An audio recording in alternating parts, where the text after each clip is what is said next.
দ্বিতীয় প্রান্তিক পরীক্ষা 2025 এর সিলেবাস অনুযায়ী প্রাথমিক গণিত দ্বিতীয় শ্রেণী পৃষ্ঠা নং 49। আজকে আমরা 2 নং বিয়োগ করি এই অঙ্কগুলো নিয়ে আলোচনা করব। তাহলে প্রথমে দেখো আমার রয়েছে 85 বিয়োগ 13। কত রয়েছে? 85 বিয়োগ 13। প্রথমে আমরা একক শ্রেণী অঙ্ক, এখানে 5 আর 3 রয়েছে, তাহলে একটা আমরা বিয়োগ করব। তো 5 থেকে যদি আমরা 3 বিয়োগ করি তাহলে কত হয়? 2। কত হলো? 2। 8 থেকে 1 বিয়োগ করলে হবে 7। কত হয়েছে তাহলে? 72। এই তো আমরা এই অঙ্কটি করলাম। এরপর 2 নম্বর রয়েছে 79 বিয়োগ 44। তাহলে আমরা একক শ্রেণী অঙ্ক 9 থেকে কয় বিয়োগ করব? 4। তাহলে 9 থেকে 4 বিয়োগ করলে হয় 5। এবার 7 থেকে 4 বিয়োগ করলে হবে 3। এই তো 35 হয়েছে। এরপর 3 নম্বর রয়েছে 61 বিয়োগ 50। কত? 61 বিয়োগ 50। তাহলে এখানে 1 আর এখানে 0। তাহলে কত হবে?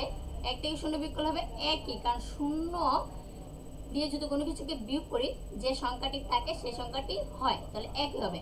6 থেকে যদি আমরা 5 বিয়োগ করি তাহলে হবে 1। এরপর 4 নম্বরে দেখো 75 বিয়োগ 25। তাহলে এটা আমরা বিয়োগ করব।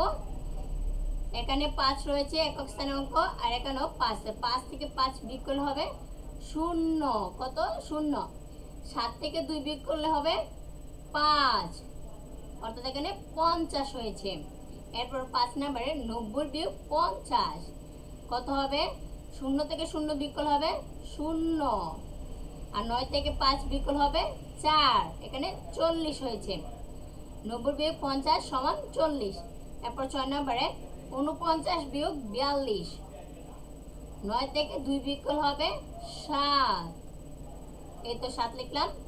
এরপর 4 থেকে 4 বিয়োগ করলে হবে 0, কিন্তু আমরা বাম দিকে কোনো 0 লিখব না।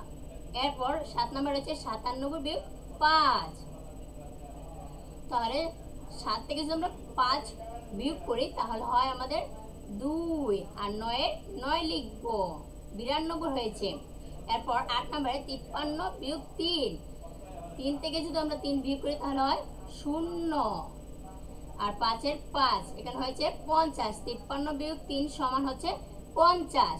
এই তো দেখো আমরা কি সুন্দরভাবে অঙ্কগুলো করে ফেললাম। এভাবে তোমরা তোমাদের বাসায় এরকমভাবে অঙ্কগুলো করবে এবং প্র্যাকটিস করবে। সব সময় অঙ্কগুলো প্র্যাকটিস করবে।